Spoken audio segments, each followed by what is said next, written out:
हम चलते हैं अब उस शख्स के पास जिसने सबसे पहले तस्वीरें पहुंचाई प्रिंस की, जिसने सबसे पहले खबर दी कि एक बच्चा 60 फीट गहरे गड्ढे में गिरा हुआ है कुरुक्षेत्र में। कुरुक्षेत्र से जी न्यूज संवाददाता आदित्य चौधरी हमारे साथ हैं। आदित्य, सबसे पहले तो बहुत बहुत मुबारकबाद आपको, देश का धन्यवाद है आपको।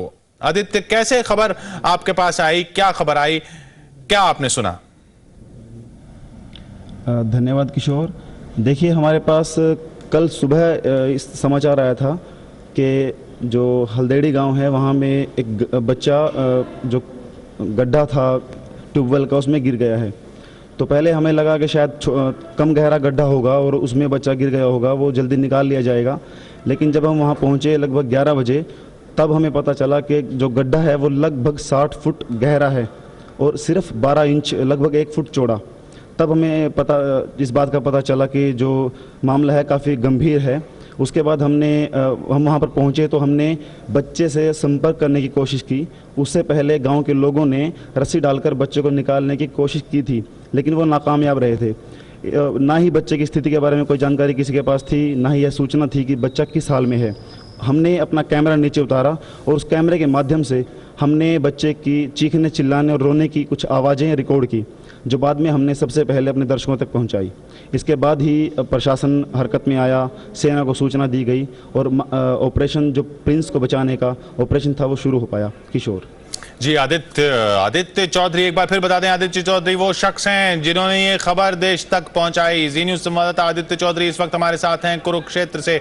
आदित्य, जब आप वहां सबसे पहले पहुंचे तो क्या देखा उस मां की आंखों में? क्योंकि बाद में जब सबने देखा कि उस मां के साथ पूरा देश है, मीडिया उसके साथ पहुंच चुका था, जी न्यूज की मुहिम शुरू हो चुकी थी, लेकिन आप सबसे पहले जब पहुंचे, जी न्यूज का एक संवाददाता जब वहां पहुंचा, तो क्या था उस मां की आंखों में, क्या कह रहे थे उसके पिता? किशोर, जैसे ही हम उस गांव में पहुंचे तो सबसे पहले हम उस स्थान पर गए जिस स्थान पर वह बच्चा ज़मीन के अंदर था, शायद ज़िंदगी और मौत से लड़ के बीच में झूल रहा था। फिर हम पहुंचे उसके घर में। उसकी मां का, उसके पिता का रो रो कर बुरा हाल था। इसकी एक वजह थी कि जो परिवार है, जिस परिवार का वह बच्चा था, वह बहुत ही गरीब परिवार है। उन्हें लगता था कि वो शायद ही अपने बच्चे को, अपने लाल को उस मौत के कुएं से निकाल पाएंगे। लेकिन हम वहाँ पहुँचे, हमने उन्हें ढाढ़स बंधाया कि घबराइए मत, हम आपके साथ हैं और जल्द ही आपका बेटा आपके पास होगा। हमने न्यूज़ फ्लैश की।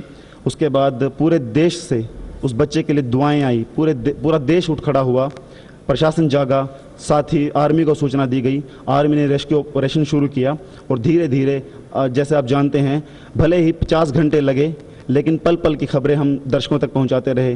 पूरे देश में उस बच्चे के लिए दुआएं आई और अंततः आज 7:45 पर वह बच्चा दोबारा अपनी मां की गोद में पहुंच गया। किशोर आदित्य, जब ये खबर सबसे पहले आई तो क्या आपको अंदाजा था कि आप एक मुहिम शुरू करने वाले हैं जो इस देश को जोड़ देगी?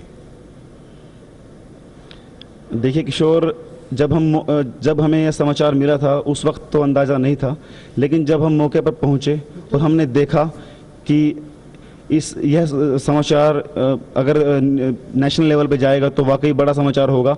और चूंकि कुछ दिन पहले इंदौर में इसी तरह की घटना घट चुकी थी, इंदौर में भी एक बच्चे को इसी तरह से सुरंग, जो ट्यूबवेल का बोर होता है, उसमें चला गया था, उसको भी निकाला था बिल्कुल इसी तर्ज पर।